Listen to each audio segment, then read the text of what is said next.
Hi, welcome back to the Leadout Podcast. I am Jake Von Duering. I'm here with Lance Heppler. Lance Romance, I'm right here with all my friends. We got a full deck today. Studio. Friends. Full deck. To his right, Matt LeGrand. What's up, ladies and gentlemen of the internet? You guys are looking fan-frickin-tastic Lance, today. Some better than others. Some of you are looking fantastic. Some of you are looking okay. Look questionable. Some could look better. That's all right. And Evan Price. Today I'm drinking. This is a new flavor of LaCroix right here. I actually don't know if this is Pizza actually new, flavored? but it's new to me. Guava Sao Paulo. It Whoa. is guava flavored. It is delicious. Where'd you pick This that is up at? so good. I think Cassie got it at Costco. It's Nice. it's over at the Costco. Not my Costco. I was just there Was yesterday. it Didn't Freddy's? see It anything might have been but Freddy's There you actually. go, I think yeah. it was either we did a Costco and Freddy's trip this week, and it may have been Freddy's. Nice. Oh, but it's good. Watermelon. Yes. And over there you have the pastique, watermelon. Watermelon. It's watermelon. Yeah. Cool. We've got one more guest who is going to she's going to join us in about 30 minutes or so. That's if we can not over talk. If the technology works. We're running on the fly here today. It should be interesting. Flawless we technology have today. Y Racing Events who will be joining us today, and Krissa will be jumping on with us in just a few, so stay tuned for that. In the meantime, let's do some backpedaling. Lance, you raced yesterday. Go. I raced my bike. Yeah, way to go. I went out Local to racing man. the Coast Hills Classic. It was in Newport, Oregon. We have had a wonderful, beautiful stretch of weather that ran out the night before the race. Oh, timing. The last 2 days have been terrible. Yeah. Well, I mean, it's good. We need rain badly in this region, but yeah. I did a pre-ride on Saturday, and the course, it was a difficult course. It was a 10-mile lap that had 1,500 feet of elevation, and I had to do 2 laps, 3,000 That's a lot. feet in 20 miles on a mountain bike. That's a ton. And did the pre-ride. The course was pretty fantastic and difficult, and some difficult uphill climbs and a lot of single track and flowy stuff. And once we finished the pre-ride, the rain started and didn't stop for 18 hours. So Made for a dry course. it was an absolute mud fest. It was nasty, scary, dangerous. Were the climbs tricky in the mud?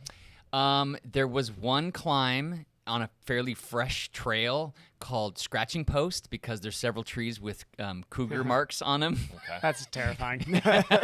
God.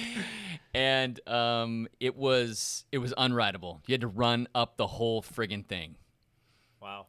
I made it up about a third of the way the first lap, but it just deteriorated. And by the second lap, I ran the whole stinking thing. So it was pretty crazy. A glorified triathlon then at that point. Yeah. It was basically a 2.5 hour cyclocross race. Yeah. Oh my gosh. So muddy, so nasty, so crazy. Anyway, Getting ready for the fall. yeah. Yeah. But Wait for it. You got a cup. I won the cup. They gave you an old dirty cup. It has mud all over it. I was about to say, is that how they gave it to you? They're just like, They somebody gave it drank to out of me. this cup. I don't know. It's metal. It's kind of cool. Oh, this is a hardy cup. I like Yeah. this. Well, I mean, was it this dirty when they gave it to you? It was pouring rain. So, yeah, and they handed it to me, and I was covered in mud. That's They hilarious. literally handed that to me right after I finished. Here you go. You won. Because This is such a cycling gift. I love it. Yeah. So I did win the 50-plus category. Yeah. Um, Wise gifts are so much better. Big shout out to Carissa. Right. Wise presents are much better than that. But the only reason I won is because my nemesis, who I've been battling with at every mountain bike race, Court Johnson, did not come. They let you have one, huh? Yeah, It's well, like Woot versus MVP. It's just when one doesn't show up, the other wins. yeah, it's really, really hard in the Cat 250 Pacific plus Northwest category. 50 plus. Same thing. Actually, Court was there and did the pre-ride with me, and was planning on doing the race. And once it didn't stop raining, he texted me at like 6 in the morning and said, "I'm not coming." Smart Good decision, man. Court. It was probably a good Smart decision. Smart decision. He has a big race coming up, and he didn't want to risk hurting himself. Plus, Yeah. he already has the series title wrapped up. So it didn't matter whether he was there or not. So he made a He's decision like, not to go. you know what? I've got this thing. Let's just let Lance have one. Yeah. He's nice. He's a nice guy. I ended up battling with the teammate, Terry Hamness, for yeah. quite some time, who is a much better bike handler than me. I just outclimbed him a bit. He caught me. he caught me halfway through the first lap, and I thought, oh, this is going to be fun. Me and Terry are just going to battle. And we did this very sketchy downhill section where there was like big berms and big jumps, and like it was a super fun trail if it's dry.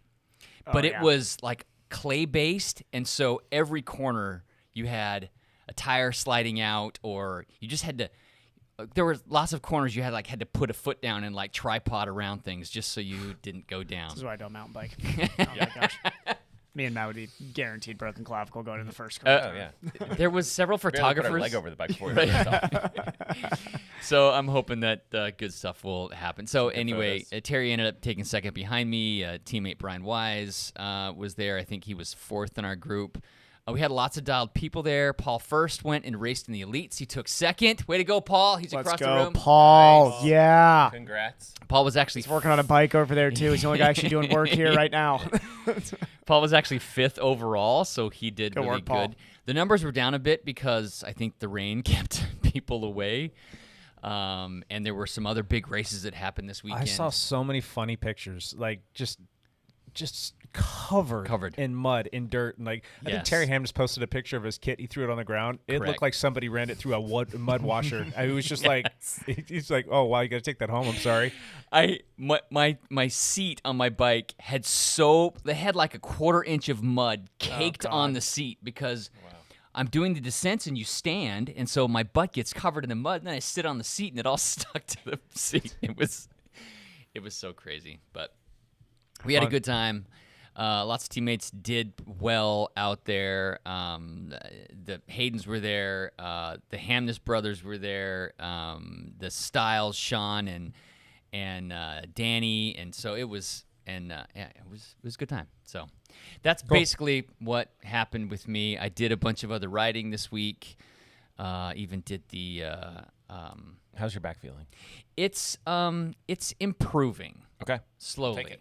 Not bad after running uphill for that long, too. Yes. That's, That was not a good thing for me to be running. It's different, though, because I'm supported on a bike, Yeah.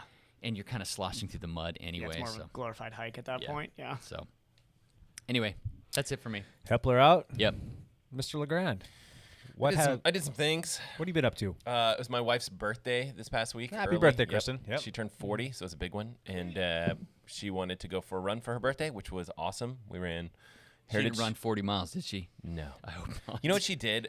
She was like kind of trying to figure out like what she could do. She's not going to run 40 miles. She's not going to run 40K. She's not going to bike 40 miles. So we ran in the morning. She actually did, I think, like 14 miles that morning or something like that. I did 5 or 6 with her along Heritage Trail. It was great. Oh, wow. And but she ended up with 40,000 steps for the day. Oh, wow. Even Okay. like that night, she was like, well, I got just a little bit more. That's just a a little lot bit of more. steps. She was just like walking I around. don't even know what really- mileage that translates to, but that's a lot. Yeah. It's a big day, yeah. And so, yeah, she was like, Ethan was skateboarding out, front, and she was just kind of out walking around trying to get to her 40 because she was close. Other things, I biked the Beaches ride, which we've talked about in here before. It's been a minute since I've done that. How was it? It was fine. They did it they usually do it on Monday nights, and Yeah. they're trying to do like Mondays and Wednesdays, I think. Oh, that's I'm cool. not exactly sure because I can never make Wednesdays, but I made it for some reason, and that was awesome. And what else did I do? I rode with Dave Goodman. We did on Thursday, instead of doing the dialed flogging ride, we did like our own big loop, which was really nice and fun. And then kind of finished at the flogging ride and kind of made fun of you guys because you guys had to start your ride. Right. But So you that got to was see good. everybody. But you get all the social pieces. Yes. Without all the flogging. So 'Cause- that was good. There was like 40 people there or something. You had Yeah. a big group. And Yeah. then on Saturday, I went and hung out with the Dial Triathlon team, which was really fun. Really long drive out to Horseshoe Lake. Yeah. And This is a problem for me and Cassie. Like me and Matt talked, is we're equidistance from Fallen Leaf or Horseshoe. Yeah, For so Matt, either way. Fallen Leaf is right, a 30-second fall out walk. of his A bed. lot You longer. just Yeah. fall out and you're in the lake. You just got to start swimming. But Horseshoe Lake was further up, and there's some nice things about it, like the biking up there was That's just, the nice part about it. You can it's- bring your bike and it's make a day out of it. pancake flat, and it's definitely like, I was there with all the triathletes, so it's like all TT bikes, and I'm on my road bike, and everyone would tuck in, and I'm just like, I guess we are going hard, and hopped on your Yep. wheel a couple times, and hung on as long as I could. And it was super fun. Ran after too. Ran afterwards, so full 6 minute triathlon. pace. 6-minute pace. Flying at 6 minutes. Actually, sub 6 minute pace. Let's not talk about how far I made it at 6 minute pace. No, but it was just, you came off the bike. Until you came we off got the to bike at sub 6 minute pace. until we got to the skate park, which I had to check out, so I had to stop. Exactly. Exactly. So there's that. All in all, good week of training, and long run yesterday was, I think, only 6 miles. So there's Still solid. Yeah, and I've got some doctor's appointments this week, so that's gonna be fun. Fantastic. Got to get this cankle. Got to get this cankle fixed. Cankle. They're exploring all kinds of Blade Runner options, and I can't wait to see that on your YouTube channel. Yes, it's gonna be huge. We'll see. Like, we got peg leg technology, we've got carbon fiber Blade Runner technology. Oh yeah, me and Kristen are in full support of you just amputating it and going with experimental medicine. They're gonna blend my DNA with a what is the lizard that can regrow limbs? Is that geckos? I think geckos can do that, can't they? Lizard? Any lizard? I thought I could type of reptiles. Lizard. They regrow tails. Okay, well, I'm gonna grow a tail instead of Achilles. So I've got all kinds of stuff happening this week. I think I saw an Instagram post of a lady who lost both her legs below the knee, and she had a set of legs that made her like 6'3". That's awesome. She's normally she was like 5'8", and she had a set of like fancy legs that were in high heels and like longer, and so it made her that even is taller. So cool. So you're saying I There can you be go, taller? Yeah. Okay. If I want to be taller, all I gotta do is double amputee. There you Okay. go. There you go. Take both the ankles. That's it. Matt could be 6'3". Price, This how has about been you? amputee talk. Yeah. What's up, Price? Price, did you do anything this week? No, just last week of the build before going off to Des Moines, trying to wrap up some things at work so I can leave on Thursday. We fly out. You feel like you're starting to taper a little bit? Yeah, my tapers are always super short. So today was kind of my last Workout. speed run. I'll do a similar swim workout and then easy bike basically the rest of the week with like one little bit of interval in the bike. Did you go to the track this morning? Yep. Pouring rain. Still got to do it. So How'd it go? it was fine. Chopped down from 71 to 68. So. Okay, that's good. Actually, in the rain, I was pretty happy with that. And Yeah. the legs being smoked from. I cannot wait to not do the bike workouts I've been torturing myself with on the trainer. This is like the 15th time I've done a sweet spot workout on the trainer in these builds to these two races. And this one was 8 by 8 minutes in the aero tuck. It's just mind-numbingly awful, boring. sounds It horrible. is so boring. And it is. I am so glad that these are done and that I'm just going to be riding. You got to do the work. I know. man. It's good. I'm so excited to now get on the road bike and just go on pointless 80-mile rides with just climbs and not having to worry about sitting in the aero tuck for that long until the end of the season races. How was your run off the bike on Saturday with the triathlon group? It was good because it was actually kind of sticky and humid. It was. out there, so I was sweating a lot. So I got very dehydrated and still held low 540 pace for almost a 10K. I chopped it off just before the 10K because When I was running and like we peeled off and I went a different direction, I was like, oh, it's hot out here. Evan's gonna have a horrible run and he's gonna feel like it's gonna, 'cause it's hard to blame. Like, you don't think to blame the weather sometimes when the weather was really. I was sticky and gross. because I was noticing how humid it was getting. I was actually pretty happy because I wasn't feeling good and kept on looking down at the pace. I'm like, oh, I'm still running exactly where I need to be. So. Because that could be similar weather where It's you're going. it's probably going to be similar in Des Moines. It's going to be humid and sticky there, right? Yeah, it'll Could be be. typical Midwest weather. So yeah. But outside of that, looks like the swim's going to be non-wetsuit. So That's not here good we for go you. again. That is it's okay. I've got everything lined up. that I Lizard need to. technology with a tail that makes you go faster in the I water. just need to go back in time and start swimming when I was 8. Seriously, Right. That was what I need to do. Is I need to go back in time and tell my 8-year-old self, "You need Like, to join swim team." Forget the skateboard. Yeah, Get in the that's water. exactly what I need to tell myself: is ditch the skateboard, kid. You're not going to be good at it. Okay. That's funny. Mr. Von Duering. I didn't have too much go on this last week other than we did the gravel ride on Tuesday. That was fun. That was a blast as usual. We did the flogging ride on Thursday. Fun as usual. Yes, Good it thing. was. And was it Saturday morning? Woke up. Morning was getting off to a great start, and then all of a sudden, I just got punched upside the head with a case of vertigo. So that was fun. Oh, shoot. yeah. On so Saturday? Oh, that's what the Strava title meant. I was, okay, Yeah. I assumed. You rode So- anyway? Well, this was probably, I don't know, like 8 o'clock in the morning that it kind of set in. And I was supposed to go to watch my son. He was having his early birthday party with his buddies. They're going to go do go-karting. And I was going to go there and take pictures. And I couldn't even get off the couch. I was just spun. I've heard go-kart is probably not a good cure for vertigo. Well, I wasn't going to go-kart. I was just know. going to sit there and take pictures. But I couldn't Flying around even corners. sit in the car to go do that. So I kind of got that sorted out. Started feeling a little bit better. And then, like, I'm just going to sit down at the computer instead and finally busted up that stupid video that I've been working on for way I too long. watched it this morning. It was great. Yeah. So got that mostly wrapped up. Well, set up for me to finish yesterday, but started feeling a little bit better later on and decided I was good enough to go out for an easy ride. And as I was riding, I felt tired. I don't know if you guys have ever dealt with vertigo before, but it just sucks the life out of you. Like, you feel like you want to throw up, and sometimes you do. And then Matt really saved me on my last vertigo bout. Saved your life. Yeah, saved my life. Lance was so tired he laid in somebody's front yard when he had vertigo. No, I Threw up. puked in somebody's Oh, front he yard. puked and then laid down in somebody's front yard. So I got rid of all of the dizziness kind of stuff, did the little Epley deal, and then started feeling good enough to go out on the bike because I needed to, stay tried and true to my whole, like, let's do this ride thing every single day. Yeah. What number are you at? Today will be 300. Oh, Wow. Yeah. 65 more. Yeah, it's only 65 Who more. else is like Sean Martin, yep. Sean, Yeah, just he's you and still Sean. on it. Okay. Yeah.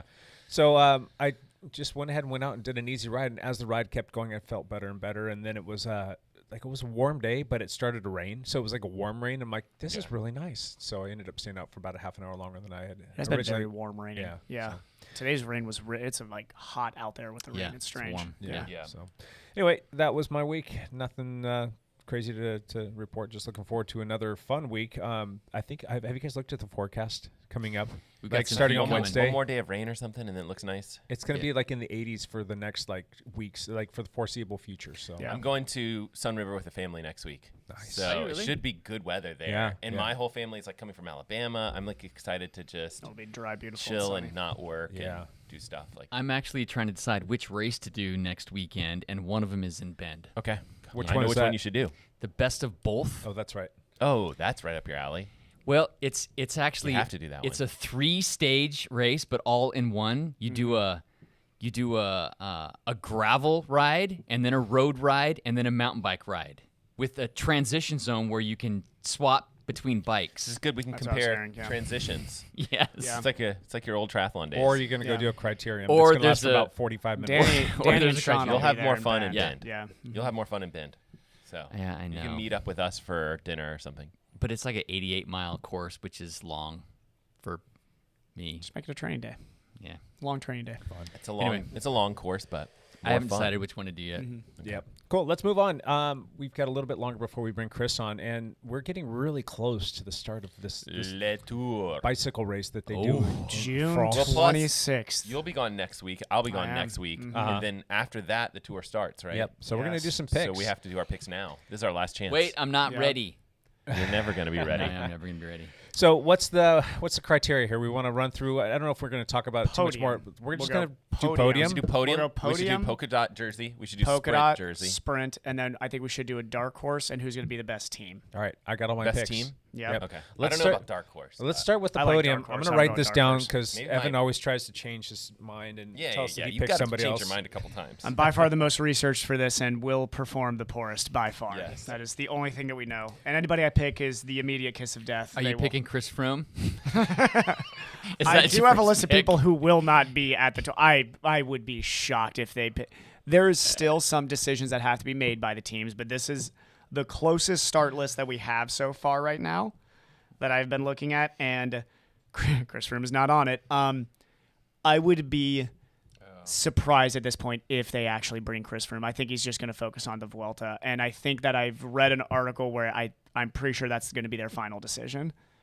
He's not in good enough shape right now to be in the Tour. He's getting dropped off at every climbing stage in the criterium. That's a dark horse right there. He's not even going to be Ooh, there. that's the What if darkest he of just horses. he's just going to show up from the crowd and just bring a bike? Yeah. No team. Just jump in. No, If he nothing. finishes a stage, you win the dark horse pick. If Chris Froome makes it to the finish line of a stage. We all know that he can run with his bike or without his bike. He ran up Barely. the Zokalong Barely. or something. Yeah. Guy's strong. Yeah, what? Oh, Look God, how what strong climb runner. was that? I forget what climb that was. Yeah. Okay, so Evan, who's your Well, let's start with your podium. Should we start with the podiums? Yeah, because the more interesting conversations come after the podiums. I'm going a very boring podium 1, 2 until we get to 3. So 1, Pogačar, strongest guy in the world. The end. Like it's if something bad does not happen to him, he will win the Tour de France. Roglic is number 2. Number 3, Richie Porte. Richie Porte. Okay. On his own team, he might be considered the even 4th option, but I will He's go. not even the Richie leader Porte. of his own team. Richie Porte's not even the second guy on his team. Richie Porte will be 3rd at the Tour de France. Didn't he? I love feel like that he you said picked that that. he said he was going to ride for his teammate, and his he's teammate is it Carapaz? Carapaz? Carapaz. Okay. Thomas, G is going to be there, and Tao Gegenhardt, G. who could all arguably be ahead of Richie Porte. Richie Porte will be the last Ineos guy standing, because something bad's going to. I hate to say this, something bad's going to happen to Carapaz. G cannot climb with the best. Richie can. Richie's going to leave G, and then Ineos is going to be like, all right, we got all this firepower. We got to support Richie. Wow. So that's not what's going to happen. But anyway, let's move on. Okay, Just so kidding. Go for it, man. I agree with Evan in that the easy picks are just Pogačar, Roglic. That's where the race is. Like Slovenians that's are hard to beat. all eyeballs are on them. Scratch those off of my list. oh, good. Okay. Because That's too easy. Captain Contrarian Too here. easy. Because that's too smart. well, David Goodman told me that he thinks Roglic is going to crash out. David's been saying that for a while, too. I which actually do think find that's funny. an awesome prediction. All right. I'm going to go with Richie Porte winning the whole thing. That's okay. You can't one-up me here. Please tell me you're going to set up that pool again so that we can actually put And some then, money on this. I'm going to go with it's a whole bunch of dark horse picks. Well, sort of. Wilco Kilderman. That's actually not. That's I a don't think great it's I pick don't in think my that's, opinion. I think That's a good pick. Okay pick. Yeah. I don't think it's great. He could finish. Kelderman's great. He could finish on the Yes. podium. He could finish way off the 20th, back. Who yeah. knows? And then I'm going to go Carapaz. Yeah. So 2 Ineos on the. 2 Ineos on the 2 podium. Ineos is not a bad. When you look at Ineos' team, if this tour shows us any prior But- Sky stuff, But when we get to our polka dot jersey, I'm going to hedge my bets and pick Pogačar. You going to take Poji? Yes, because I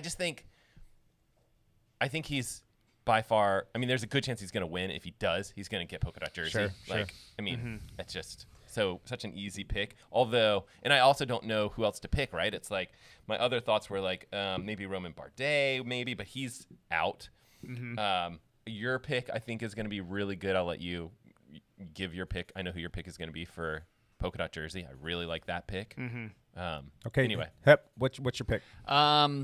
I'd like to go with the Slovenians as well because that's what everybody says, but It's it can't happen again. it's going to. yeah. It can't happen. Something's gonna go on. Honestly- Pogacar's just crazy strong right now. He's strong. Make your picks. He's stronger than he was last year. Yeah. Based Okay, on He was I'm young going last year. Pogačar first, Yeah, you have to. Pogačar. You have to. and then I'm going Mikel Landa, Oh, good pick. and then I'm going Wait a Roglic. minute. He'll finish, but he's gonna Finish gonna third? Finish third. He's gonna be very disappointed. Evan, in who's that, your dark horse? My dark horse. Or do you guys want to hear my picks first? Go. Yeah. Go.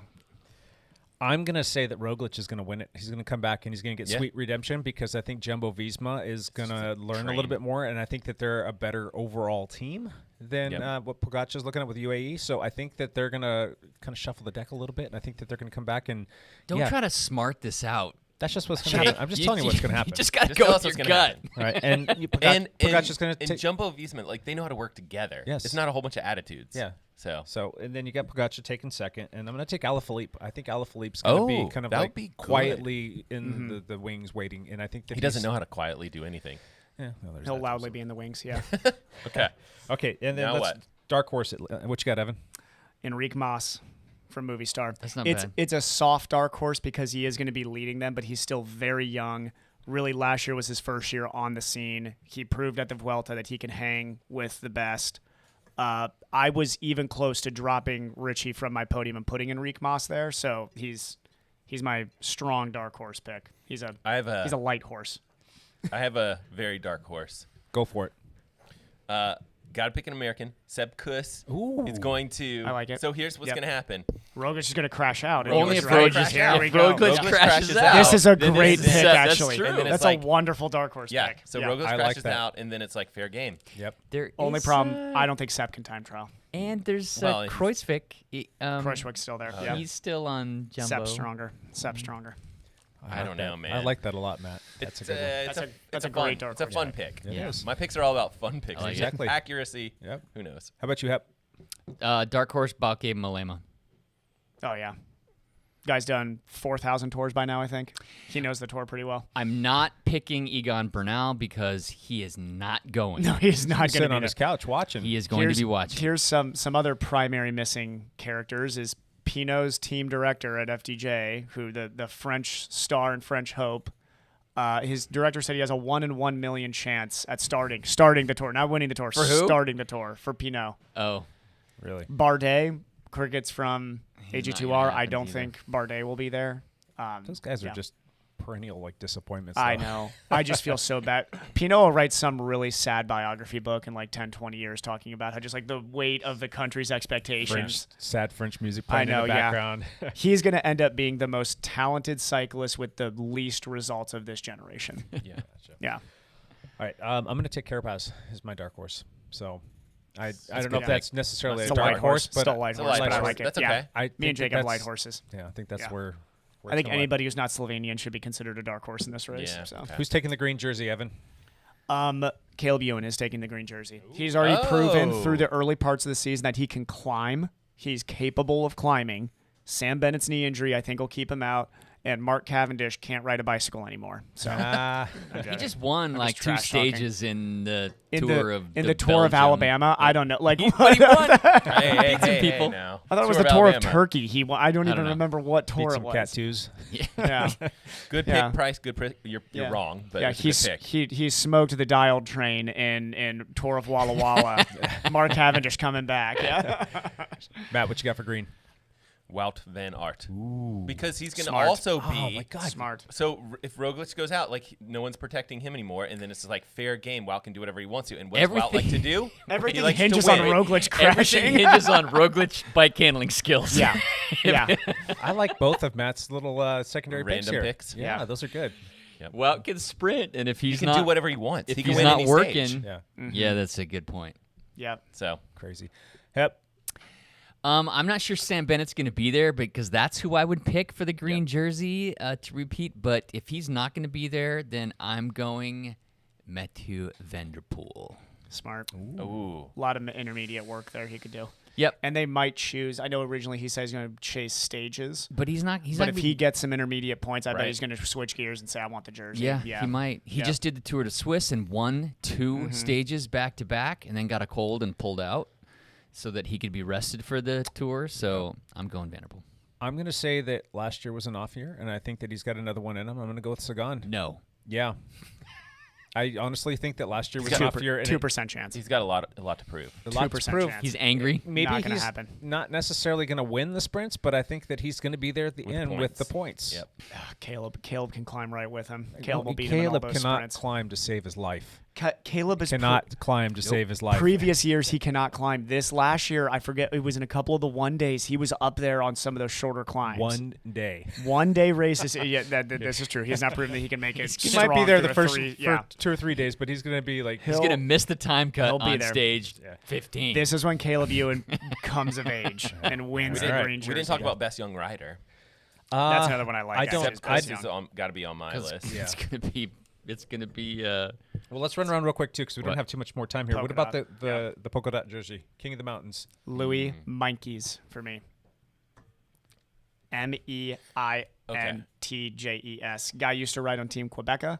Very young South African. Crazy strong climber. I was going to say Sepp originally, but I thought about it more. If I Oh, pick yeah, I love Roglic that pick. to be second, the problem with You can't have Sepp it. is Yeah, I he has can't to I work. can't have both. Yeah, because he'll tail off on every. Well, and he'll just stay in the peloton. He Yes. won't be in breakaways. Louis is their leader, but he knows. I mean, he's a perennial top 10. Like maybe could be top 10. Gotcha. So he's going to get in breakaways. Okay, Matt, you already said Pogača. Yes, Are you gonna I'm stick with hedging that? my bets because I if he wins the whole thing, which is very likely, right? yeah. Then he's probably getting the polka dot Should be the jersey. favorite. Yeah. Then he's also getting the polka dot jersey. How about you, Hep? I'm going with Pogača.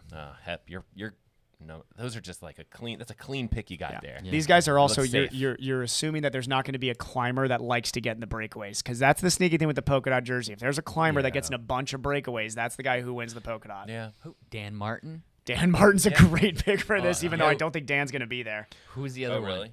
Yeah, I who's think- the other guy that got in the break? That I could gets in see the break Julian all the time. Alaphilippe The doing something crazy like that, like getting in a lot of Danish breaks. rider. Yeah. Anyway. Anyway, Yeah, things don't go right for him.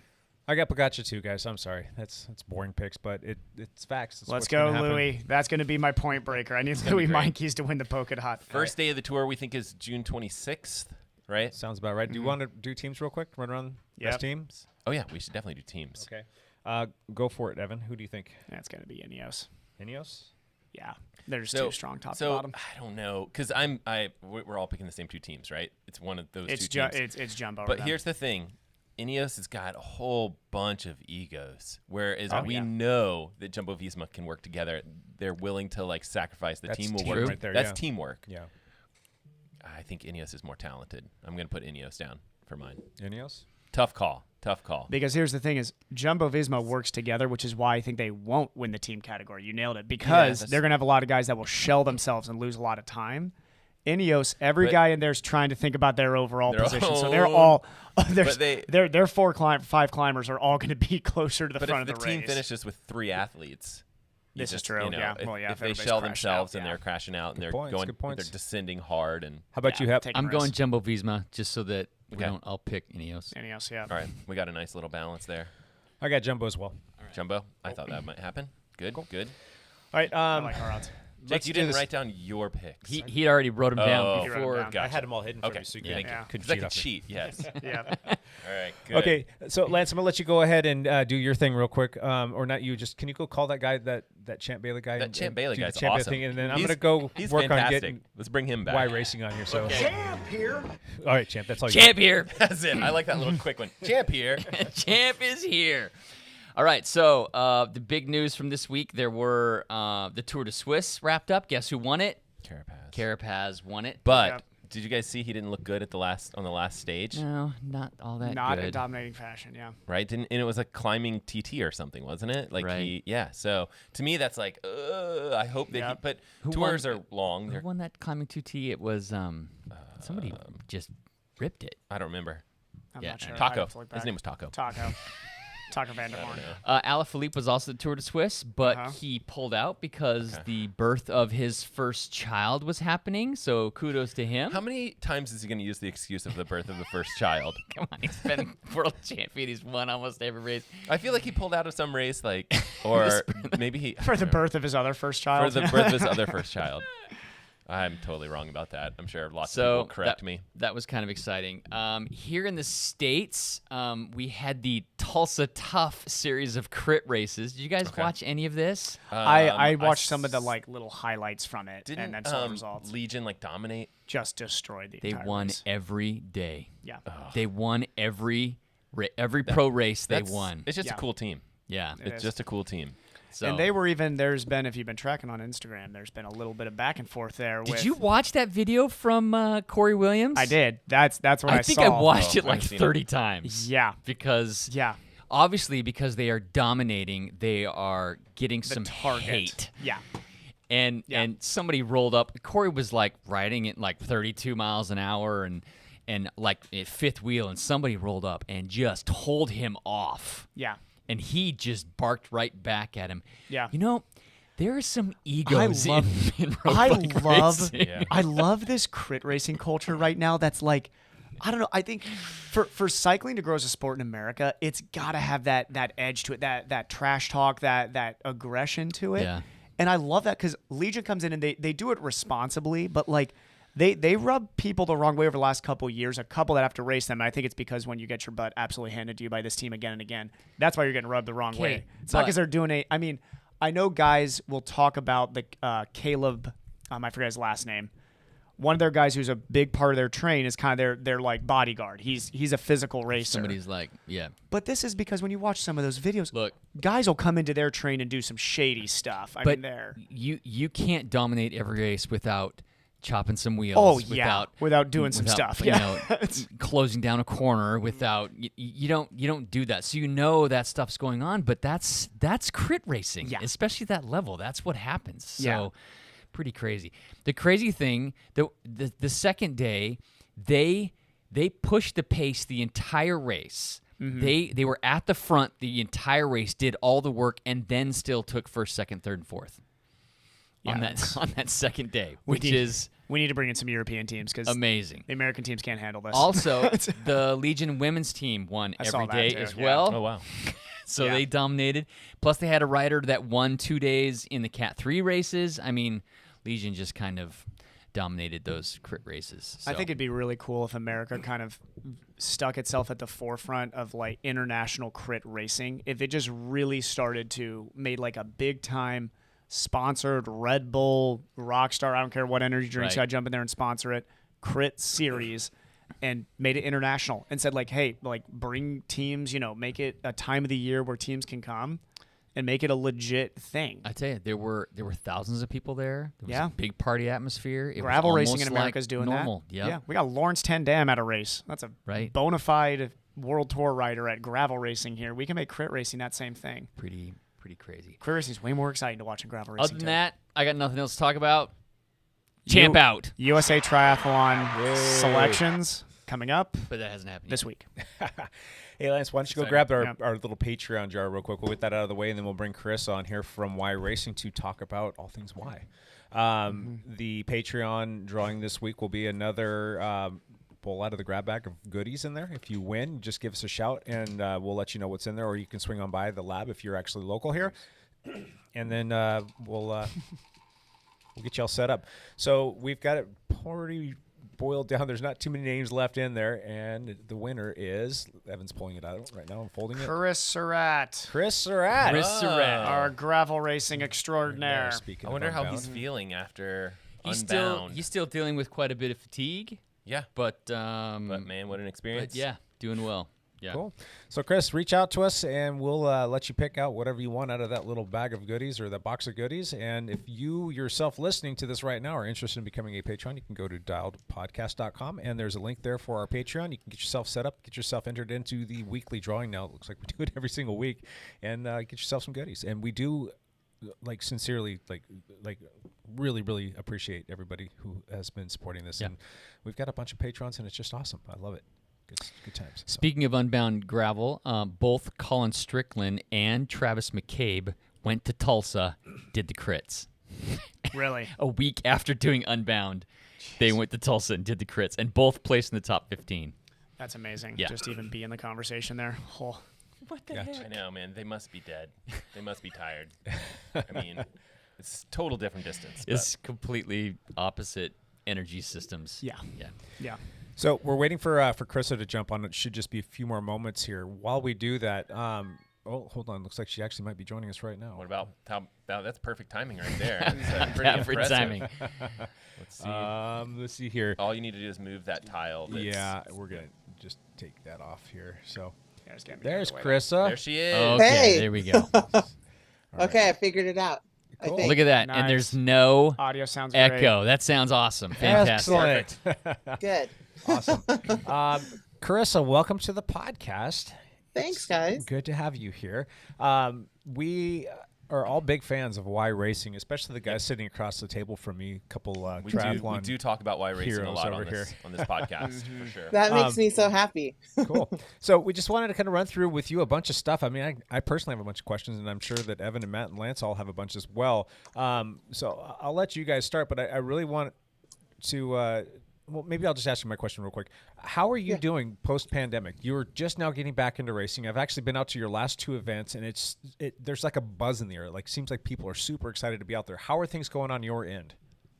The hustle is really hard actually right now, but it's starting to. I feel like every day there's a little bit brighter light at the end of the tunnel, and I'm sure that. I mean, I know that's how everybody feels right now, coming out of waking up from the pandemic. But it is getting easier. Permitting has been extremely hard. We'll have one county that's really ready to open up and excited about having people at their parks, and then we'll have another county that's just not ready for it yet. Yeah, look at that big giant logo there. Sorry. I know. Look at that. Hi, Y Racing. Block out Lance's face. Yeah, we don't need to see Lance. Yeah, please cover me. there. That's Yeah, perfect. there you go. You can cover me. Look at that. So the permitting part of it's been, the biggest shuffle. I mean, what we went through with PDX Try was, dare I say what would happen next, because what would happen next just continued to happen. It was almost laughable what you went through to pull that race off. And what's awesome is how cool, calm, and collected you were the entire time. That's true.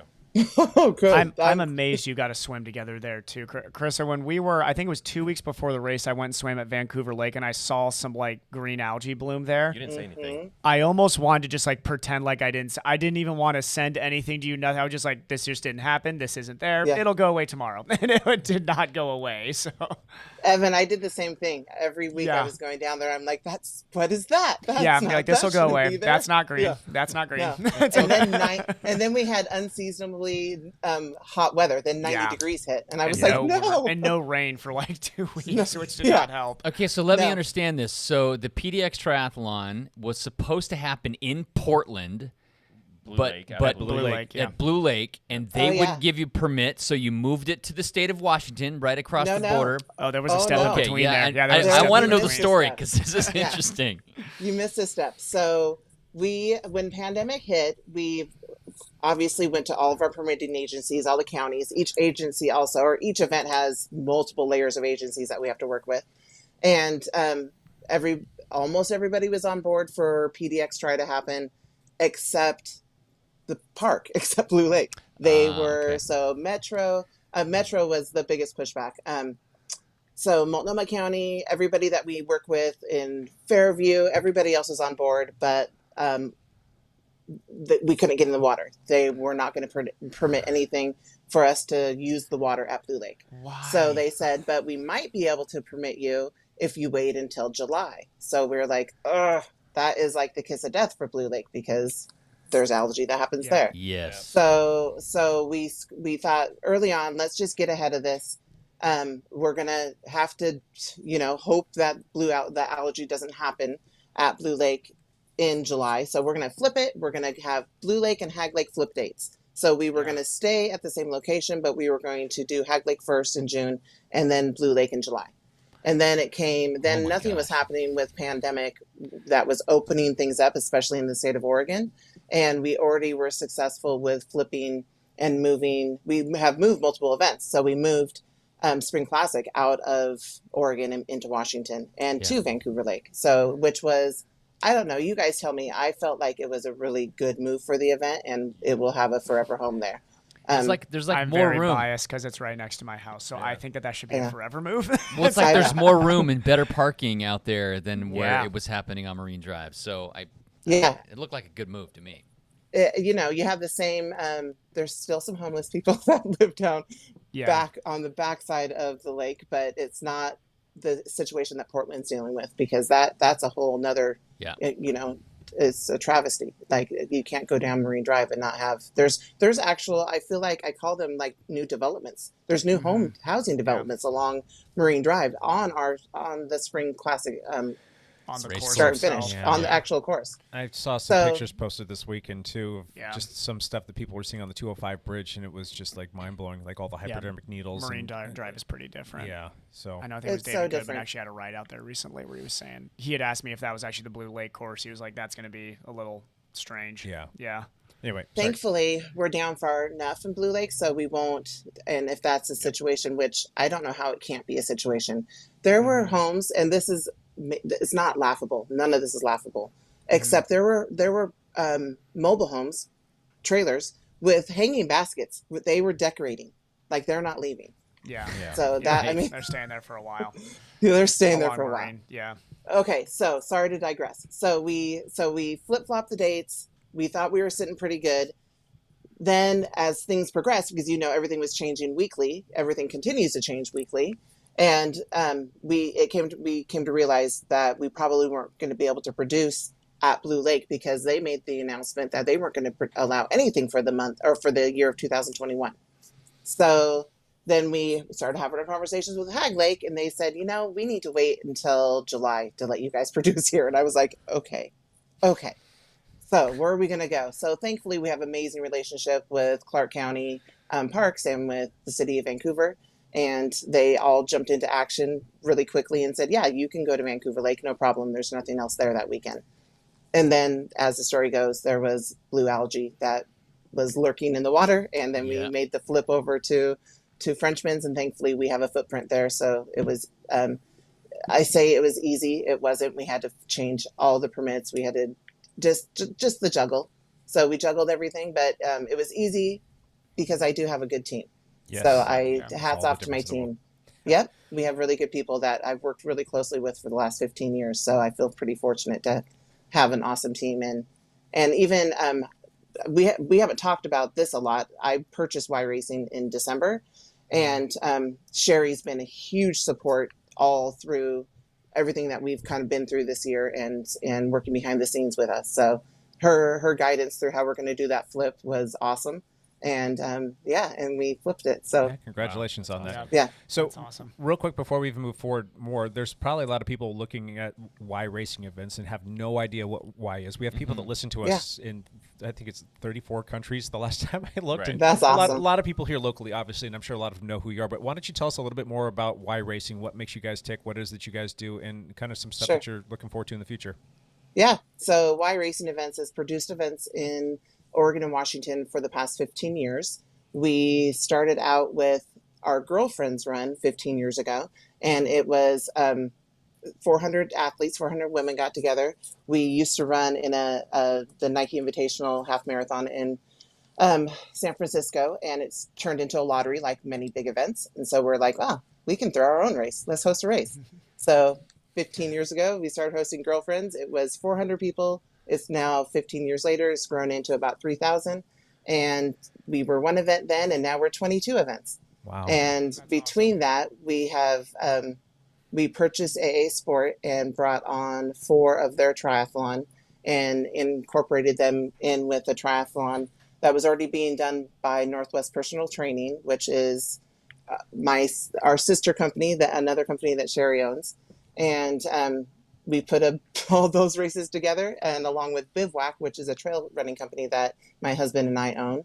And that's how we got to 22 events. Actually, through pandemic, we also got to 22 events because we have a few that are virtual, which I'm trying to get away from the full virtual scene. We'll have 2 or 3 events that'll stay on with us that are virtual.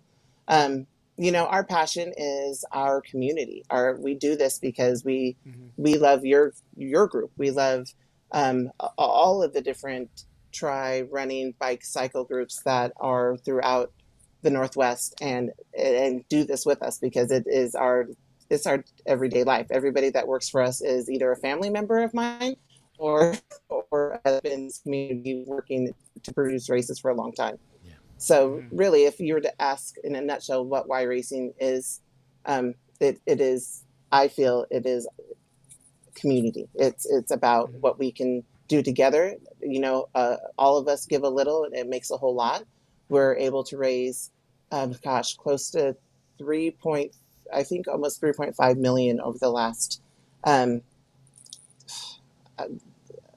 least 15 years. There was a couple of events that we've done, before that too, that add up to that number, but that money has stayed local. So it's great that we are able to work with groups that volunteer for our events and help produce the event with us.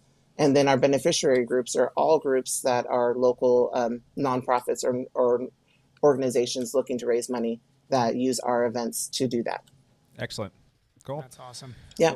Let's run this around the table here. Evan, do you have any questions? Yeah, well, Krista? I just have a comment too, because I think it's, I think a lot of people listening to this, if you come from an area that doesn't have good, good, well-run local racing, you really can't appreciate the amount of hard work that goes into this, that Carissa puts in. When I lived in Ohio, I worked for a small race company called Speedy Feet, and it was owned by a friend of mine, Chris, and you'll crack up at this, that he was the most efficient human being I've met next to you, I'm pretty sure. You two could give each other a run for your money, but we used to run races with 3 people. We would do like a 300 or 400 person 5K, and it would be like me, Jeff, and my little brother would be the work, quote unquote, and that was it. and watching the amount of work that would go into these, even to like a 300-400 person 5K. You get there at, Jeff would get there like 2:33 a.m. I mean, just crazy amounts of work. And, I know a lot of people are very supportive, but I think the people who don't realize the amount of hard work that goes into this, go and volunteer for your local racing. Go and volunteer at a Y race, or just be around how hard that is to put together. And then you'll really appreciate having a company like this regionally. And I think it is very important, especially as triathletes. I know triathletes are always tempted to be, I just want to race a couple times this year. I just want to only focus on my Ironman race, or I only want to make Kona this year. Just make it a training day then. Go do your local racing, because I hate to hear people complain about Ironman and then not go to local races. It's like you can't complain about Ironman and then also not go and support your local Olympic distance triathlon. So yeah, I wish more people would see that and realize like, oh yeah, this is not easy to put on at all. No, there's so many different layers of especially multi-sport. So there's so many different things that go into it, and I wish I could do it with 3 people. We would make money.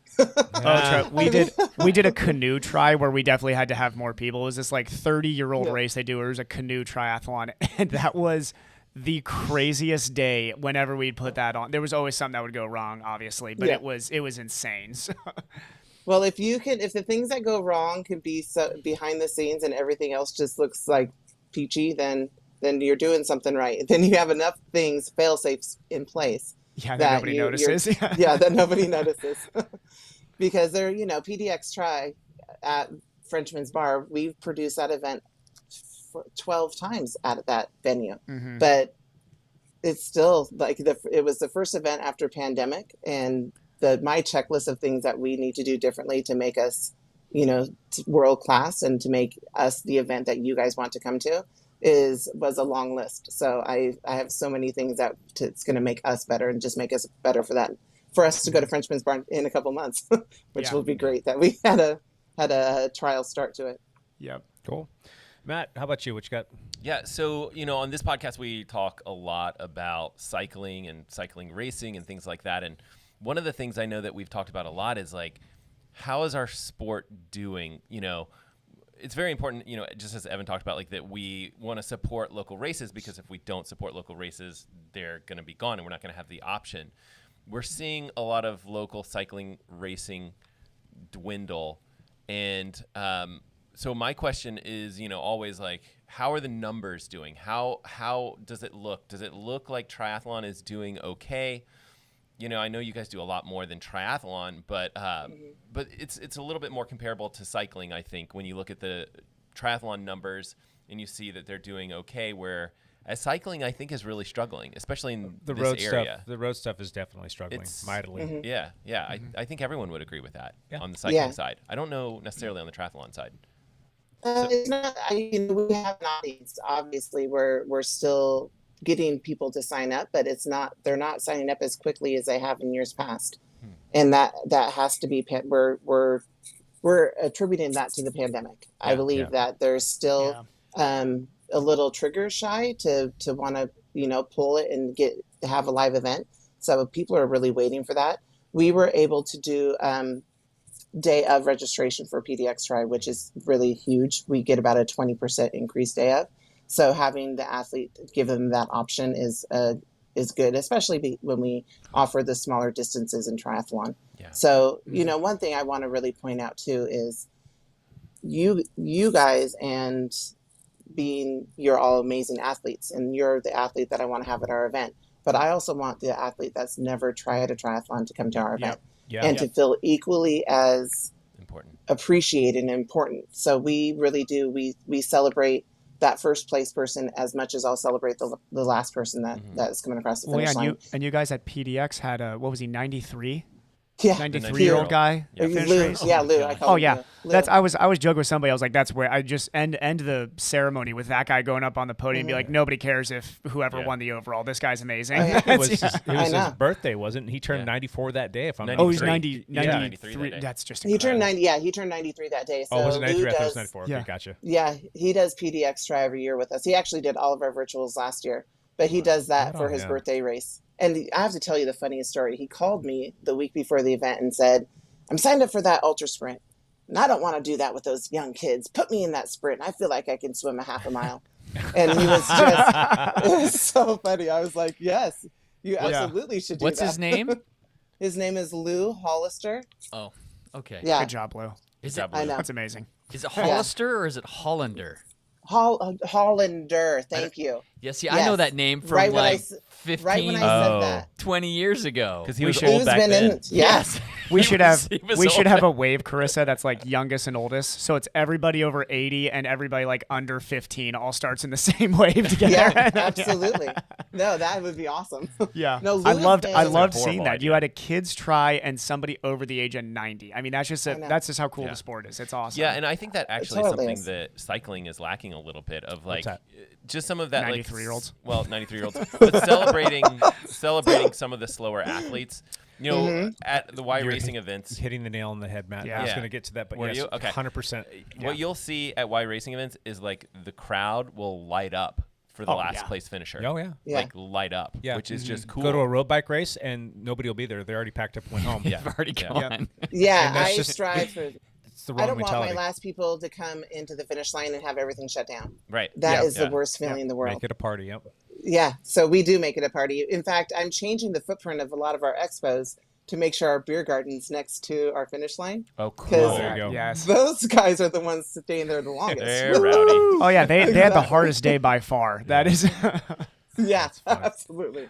No, so I definitely, we're trying to kind of change our footprint a little bit. Like I do love our expos, our finish line expos, but if we can make it so everybody feels like, you know, this party is going to go on until that last person comes in, then I feel like we accomplished that goal. Yeah. That's cool. I want to expand upon that a little bit. Yeah, what sure. Matt brought up, the triathlon, the scene that you've built, it's very conducive to new people coming out of all ages, Yes. shapes, sizes, ability levels, Yeah. the whole gamut.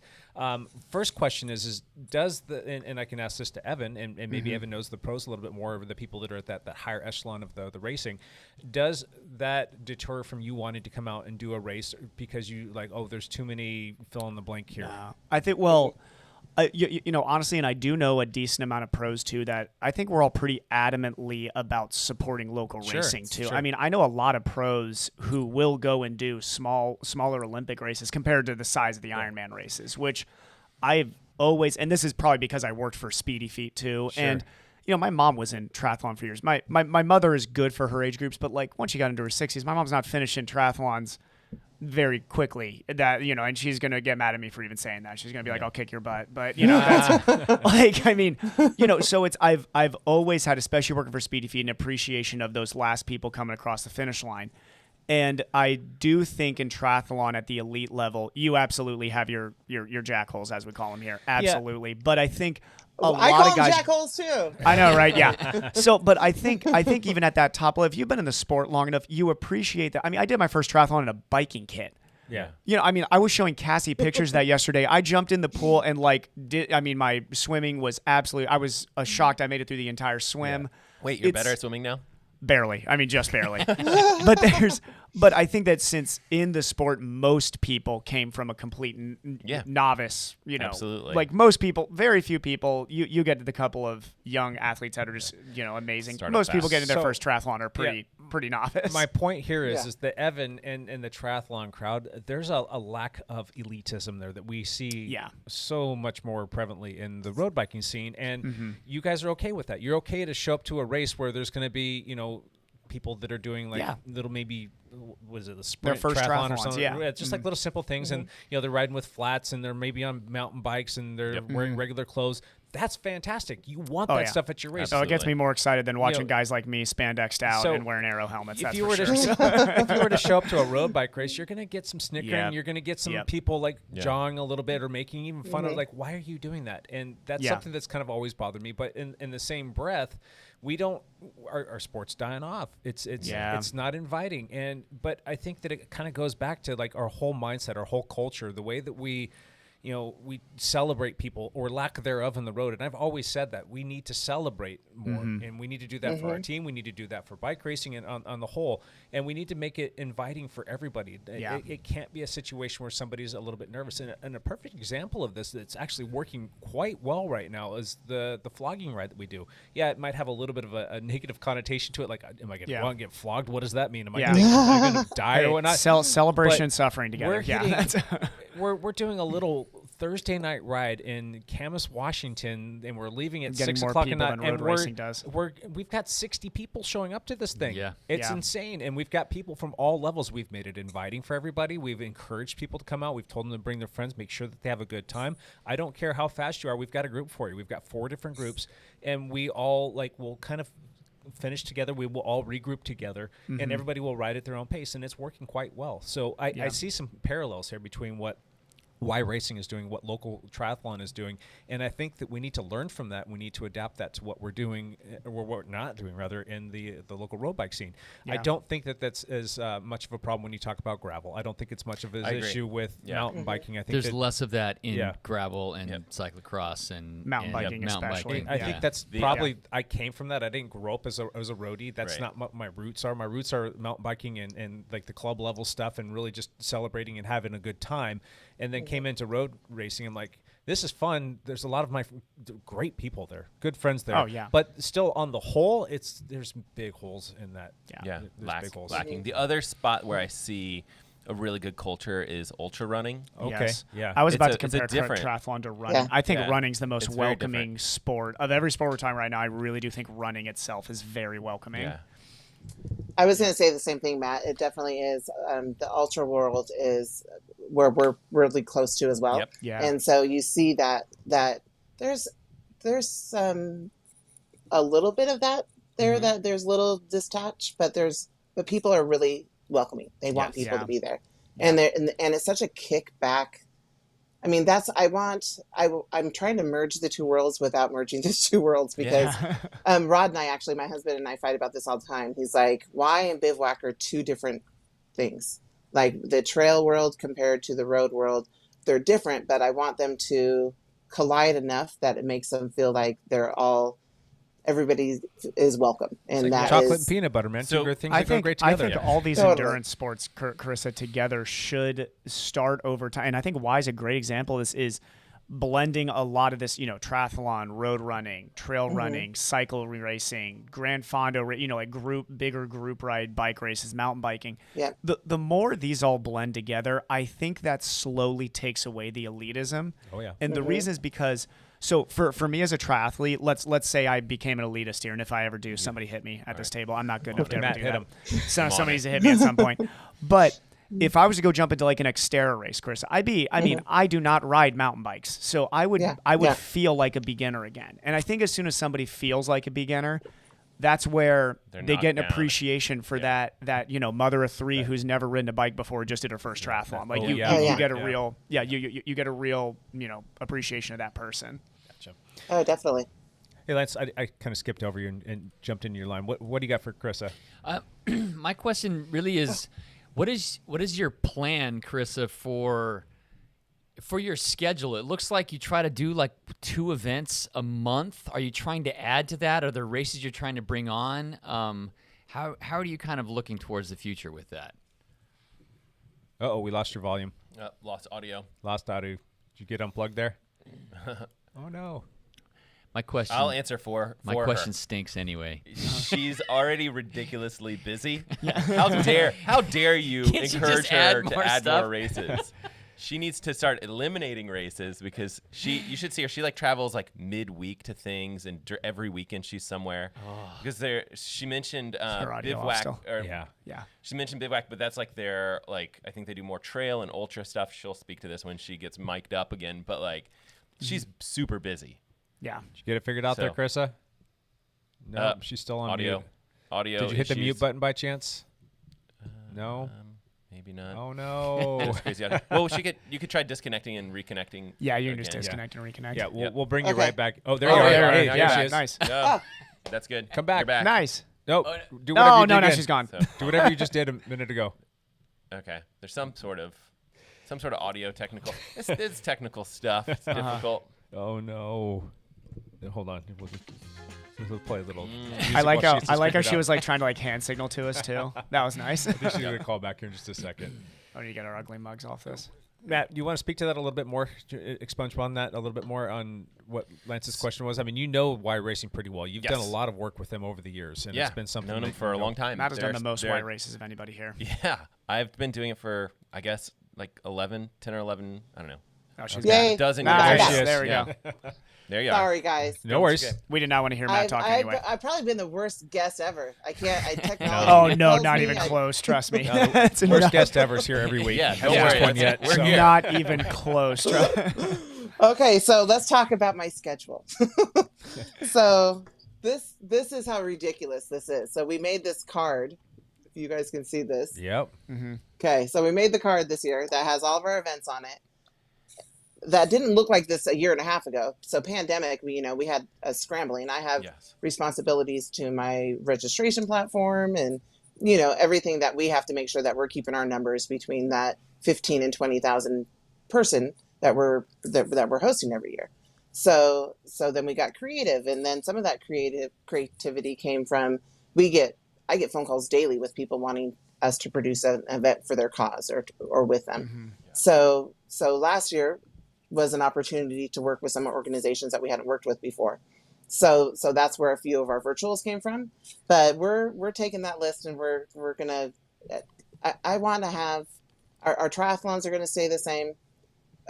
Pacific Crest, we can talk about that for a minute after we go through this schedule, because that's something that is going to happen. So as far as what we did on the tail end of each of the shoulder months, we did add a few virtuals, but we are going to, I think, take a couple of those away, because there's just we only have so much bandwidth. There is not a lot of money in producing races, so I can't have a big crew that I'm just working like workhorses all year round. So I got to give everybody a little bit of a break. So nobody's right now taking any time off. This hustle is just insane. Today, I said, stay home today. So as far as who was in the warehouse, it was me and Brock. But yeah, so smart. So yeah, we're looking at our calendar very closely.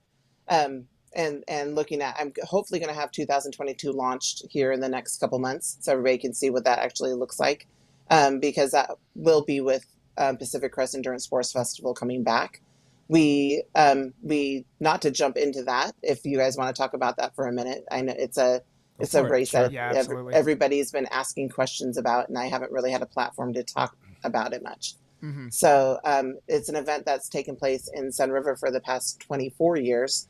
And this would have been our 25th year this year, and we're not producing it this year. So that turned into a little bit of chaos and craziness. We were up with our permit with Sun River and the Homeowners Association and all the jurisdictions there 2 years ago. And so we were trying to find a good home for it within the same footprint, and working through that process led into pandemic. And then once pandemic hit, everything changed. So then we were looking for an actual new home for Pacific Crest Endurance Sports Festival outside of Central Oregon. And what has happened is there's no perfect home for that event except Central Oregon.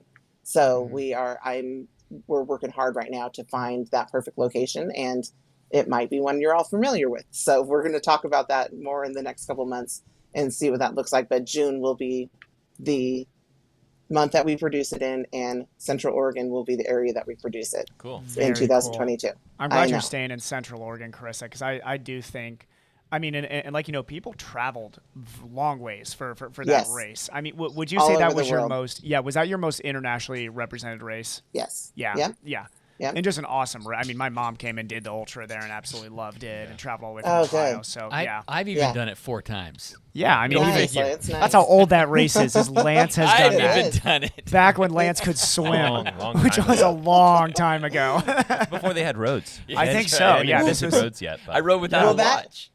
Right there is the problem with Pat Crest and Sun River is, Mr. Shoney's joining me here. That's the problem with Sun River and Pat Crest is the footprint never changed. So we grew, we added more events. it didn't. Then it started getting overgrown, and so we're going back to the drawing board and looking to see. We know we want to have a half Ironman distance. We know that's important. We know it's important for the multi-sport. We know that we have to do an ultra. The trail runs there are necessary because we're in Central Oregon. So we're looking at all of it and trying to make it a good fit for the area and a good event for us. So it will be back. You don't have to answer this question. You can say no comment. But was it the homeowners' fault in Sun River? Was the homeowners association the worst to work with? The homeowners association themselves are very good people. Gotcha. All of the jurisdictions are very good people. That's what I'll say. That's just what you'll say. I think that a lot of us in the triathlon community knew that, like, Sun River's an awesome town. I'll just leave it at that. Yes. And I don't think they liked us for that day at that moment at that time. Yeah. There's a small group of people that live there year round.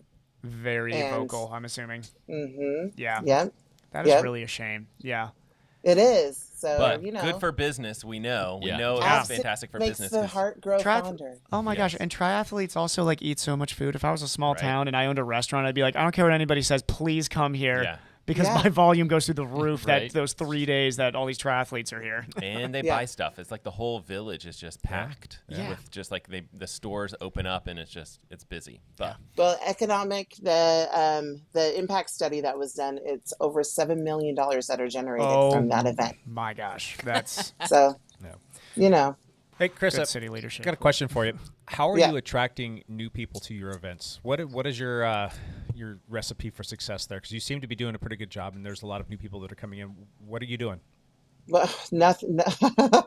I'm not going to say nothing. It's very organic right now because there's not a lot of options for actually reaching that new athlete. Yeah. So the pandemic proved something to us, that we have a person that wants to be a part of events that doesn't necessarily want to be at the event. So I think we have a new athlete that will always have a virtual aspect for them to do the event on their own, but then they feel like they're attached to the event. So that's one avenue that we are really looking at closely, because I want to still make sure that we're connecting with that person. They don't necessarily like the big crowds. So that's a best of all worlds for them. Really, one thing that we've always tried to do well was connect with the clubs so that's something that really wasn't horrible last year, but we're really trying to reconnect with the clubs and introduce the clubs to the new athletes so they have a place to go and to learn the sport. So that's that helps. Just being relevant and staying that's the one thing, if I could use the term relevance and keeping ourselves relevant during the whole pandemic and staying in front of people. We did crazy videos. We did whatever it took to just make sure people saw that we were still here and an outlet for them to know that we're here for them to work out with, or we'll be doing this run night somewhere or cycle night somewhere. So just being involved in the community has helped us reach out to that person. Excellent. I like it. Cool. Do you guys have any other questions for Carissa? Good. I'm good. No. I'll leave her alone. Good. Next race, like Carissa. What's the next race coming up? I know what it is, but that's Yeah. So next race that I probably will see you guys at. We will see you guys along Beach. I would love to see you at the running festival. So we decided it was a good idea to launch a brand new event in 2021 and go to Long Beach. Yeah, for a running festival. And so we threw a cycle. So there will be a leisure cycle ride that's in there. But what we're going to do, it's just a launch of this event, where next year is going to be, we're adding a full sand version of the event. Wow. So it's, it's going to be exciting. Long Beach has so much to offer, and really that Discovery Trail, you're running a half marathon this year is the longest distance that we'll have, is the half, along the ocean. Like, it's breathtaking. Cool. If you've never been to Long Beach and run along the Discovery Trail, it's incredible. So adding the new event, I just got myself completely off track. What else were we talking about? I know races. Next couple. Next up. Oh, yeah. Hag Lake. Come to Hag Lake. That's what I thought. Yeah. So Hag is, Hag's challenging, but Hag's awesome. Yeah, that is a beautiful location too. It's an awesome training spot. Absolutely. What's the date on that, Carissa, again? It is the 17th and 18th of July. That's what I thought. Yeah. Yeah, it's a nice training run or training event for all of you for the next weekend. Oh no, these are A races for me, Chris. I'm not coming out here just to train. I Good. can't have some 21-year-old beating me again. So I gotta joke. make sure chip on your these are shoulder my here. A races. Yeah. That's funny. They're coming for you, huh? Yeah. I know. I'm now not the young guy anymore, and it does not feel good. So Do you want to Yeah. speak to that real quick, Evan? Like getting beat. Well, not getting beat, but just like Having good competition. the competition that you had in that race out there. Oh, the it's TdF awesome. Triathlon Yeah. was pretty solid. I think, I was talking with Josh about this, Carissa, and you got to meet Josh Monda. It's, kind Oh, of yeah. like a rising tide kind of raises everybody up. And I think Yeah. it's been fun to see the guys in the area that do this way too seriously and take it too seriously. We enjoy these local races, Carissa, for the reason of just like a newcomer enjoys them because they're like a safer first option. It's not like you're jumping on a plane with a bike and have to coordinate all that. It Yeah. makes that process easier for a beginner.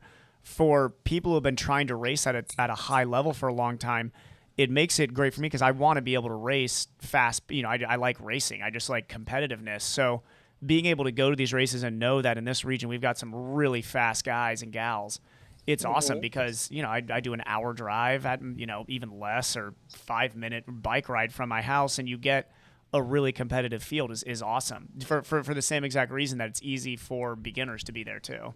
Yeah, no, I want to continue with that too. So with our series, with our triathlon series, we, what we have left in the season, even taking away Pacific Crest Endurance Sports Festival this year, you still are going to have Hag Lake, Yep. Lucky Triathlon, and Columbia River Tri. So and to compete against each other, I think we're going to see some really good competition this year. Because a lot of people aren't traveling. So they're still looking for those local events to do. So I think that competition is definitely going to be there throughout this. I hope Absolutely. always. I definitely think this year is going to be that year for that type of competition. Yep. Gotcha. Yeah, and that's, I think, for a lot of us, when Pat Crest comes back too, I think a lot of people will be excited. I'm going to definitely be marketing Pat Crest. I've got some friends in the pro field that I want to come to the Pacific Northwest race, and I will be for sure spicing the deal for them to see if they want to come. Good. So Good. Well, I hope to have something to announce. We're trying to get something to announce by the end of next week. So I don't know if That's it's gonna, early. I know. God, you That's move quick. me hoping. No, I don't know if it will, but yeah. we're trying. We know that the one thing, Chris, that's been amazing to watch has been your ability to quick pivot because that has obviously not been easy in 2020. I'm sure we can all sit there and be like, oh, I understand. No, I'm sure none of us actually understand how quickly you've had to pivot in the last year and a half overall. Yeah, that's a logistical We've learned nightmare. a lot. We've learned a lot, and we've learned new things. We're more efficient. We're more efficient than we've been ever producing races. So we definitely, I have a good team. Gotcha. I definitely do. Lance, you got anything else for Chris? Nope. Gotcha. All right, Chris, I got one last question, and then I'll let you kind of say your parting thought. You just bought a new company. Well, it's not new. It's an existing company. It's still relatively new to you. What are your big goals moving forward? What do you want to accomplish with this? Oh my gosh, that is I'm not out of pandemic yet, Jake. I don't know. Yeah. Come on. That's an existential question right there. I know. My biggest goal right now, to be honest with you, is to get Pat Crest figured out and get that back on and feel good about what this looks like and not have it look like we're just trying to throw events on to make it pandemic, because that's what that is. My goal is to get 2022 done and announced so people can know what they're going to be doing for the next year. So that's a little goal compared to everything else we're trying to do right now. But if I was to think of our goals, do you have any long-term goals? Do you have any long-term goals? Maybe like something like a big grandiose. Maybe she doesn't want to talk about it. Take over the world. For president. Well, we She do like, have a few who? long-term. I know. I would love to be. Oh, please that's take funny over that for you Iron say Man. that. That'd be great. Funny that you say that. I do have a goal of having a USAT nationals maybe in our state in a year or two. Yeah. That'd be amazing. Yeah. That would be amazing. maybe Columbia River. Stand by Cool. for more info to come. That would be awesome. Yeah, so that is something that we're working on. That is a goal that is obtainable, I believe. That would be so awesome. We have some ultras on our way. So we have a new ultra. we're not just a triathlon company, so we also have a Boston qualifying marathon, as well as some trail runs and an ultra trail run that is coming your way here. Actually, we're doing what the term Fat Ass, which I'm sure you guys all know what that is, but it's a free running event, and it's a free trail run, and we are hosting a free ultra trail run called Hell's Bells on the Tarbell trail system on July 11th. Is it the 11th? A couple of my patients were telling me about this. Yeah. We have 30 popular. people signed up for a free race. Which free Nice. race? Oh, here's Mr. Shoney. Hi, Mr. 42 Shaw. miles. They plus can't hear maybe you. a few more. Yeah. 42 miles plus a few more. There you go. Nice. That's a true Yeah. ultra race. You're like, maybe this is the mileage. We're not sure. So I see you putting Um, running races on there. I need to convince you to put some bike races on your Yeah. schedule. Yeah. So. Well, you don't have to convince me very hard because I know I was that's just something waiting for that's Jake needed. to make that comment know. at some point. Yep. That yeah, It's only fair, right? Somebody's got to save bike racing. Yeah. inevitable. You guys don't think that we haven't talked about that, having that conversation? So it's on the calendar. Yeah, I think Carissa's going to have to make another appearance on the podcast once that's. There you go. Yeah, that's true. We Yeah. can label it somebody saving road racing in the Pacific Northwest, Wow. not Obra, but yeah. Heavy words. Yeah, give me a couple months and we should have all sorts of things to share that are exciting. Gotcha. You know, as we break, I feel like we're just like breaking out of this, like get us through Yes. this craziness, and it's finally I live on a kind of a mountain in the center, and as I was driving I drove past the camel, and I was like, you know what? This is a good Monday. I feel good. Like Yeah. things are opening up. We're gonna get to have events. It Like does feel like that. it does, doesn't it? I'm Yeah. glad you guys feel that way too, because Feel It is. optimistic, you know. Gotcha. I Absolutely. do. Very optimistic. All right, so Yeah. Chris, every week we wrap up the show by going through what's called one last thing, where you can kind of throw out anything that's on your mind. We're going to invite you to be a part of that today. You can talk about anything Y racing or your personal stuff, or you can have a culmination of both if you want. So Yeah.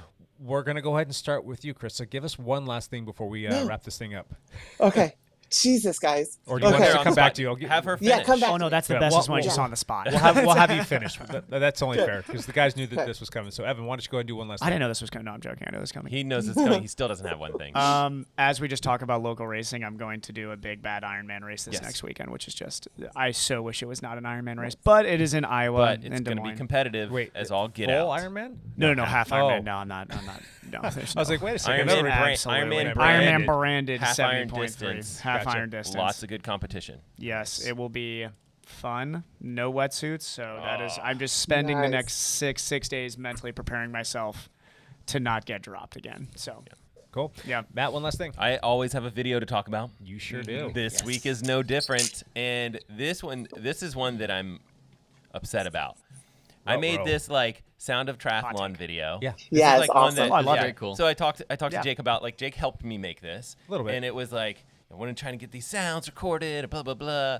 And I just had this vision for this video, and the video turned out pretty well. It's I not thought it great. was I excellent. thought it was cool. No one's It's watched awesome. It. No I'm one's using watched it again. Seriously? I'm going to go out to Yeah. all my database. Yes, but Yeah. only I think It was at the current- PDX Try. It was awesome. usual video get somewhere between 1,000 and like 10,000 views or like big numbers, and this is like 200 or something. Like no one's No. watching I checked it this morning. It's more. it. Okay, I did. maybe it's picking up, but it's Just because it popped up on my. But I was like, YouTubes. oh man, this is what happens is you make a video about a watch, everyone wants to check it out. Like people are searching for it. You make a video about like something, 518 views. yeah. You make something like Yeah, thank you, different, Lance. whatever. Like no one's searching for sounds of triathlon, and so it's kind of like It's always the search stuff. Yeah. yeah, it's Yeah. tough. It's What did Chester have to say about it? Chester was very angry. He's always angry.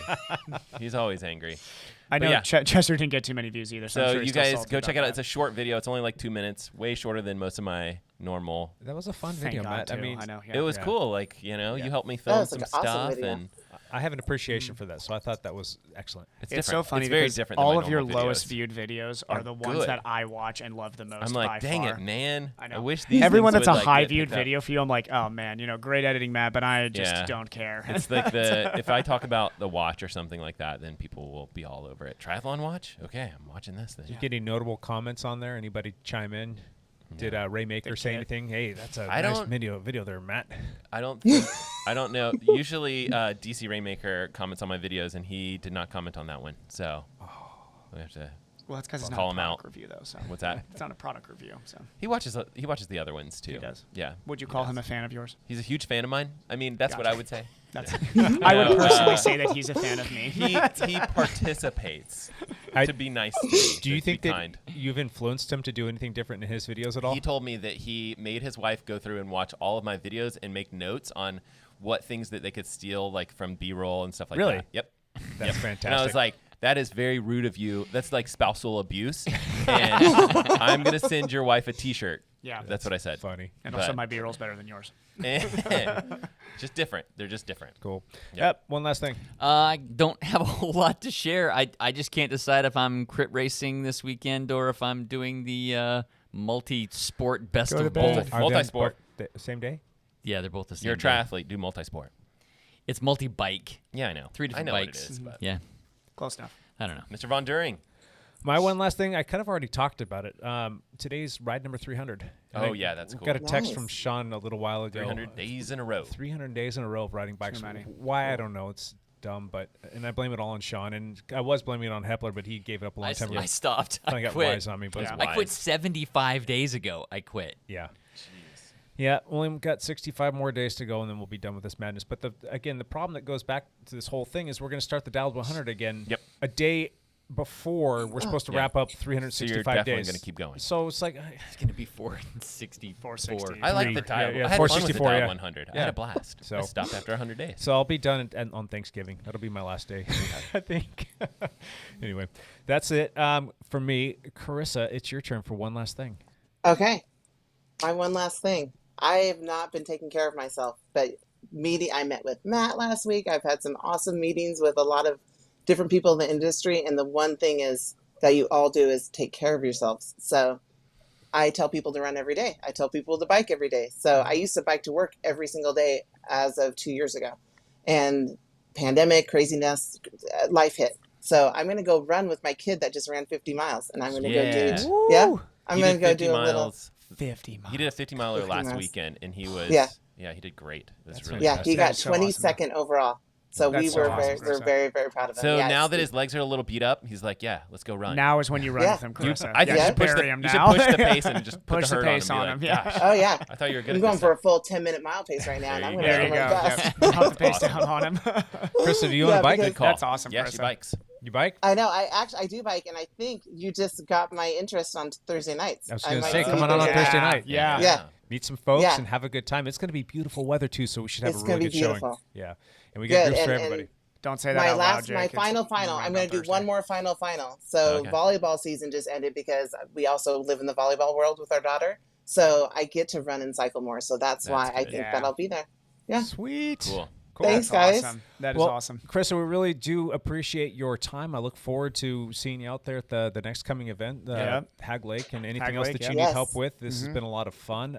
We want to continue to help support Y Racing and continue to grow local racing. Evan will be out there doing his thing and attracting Everybody all go the, sign up the for Hag fast Lake. kids. And Yep. Matt, when Good. are we going to see you out there doing one of those races again? I don't know. Soon. Soon? Sometime. I don't After know. the I think I invitation. could. He could But, aqua bike yeah. it tomorrow if you need I could to. aqua bike, yeah. But I mean, I think I could probably finish something these days. It's just not the same level that I was 2 years ago, which is fine. Something's better than nothing. Something's though, right? better than It's nothing. fine. Yeah. Yes, exactly. That's my motto these days. Yeah. Something's better than I have nothing. some fun ideas planned for like making videos while racing and Really? stuff. Yep. Yeah.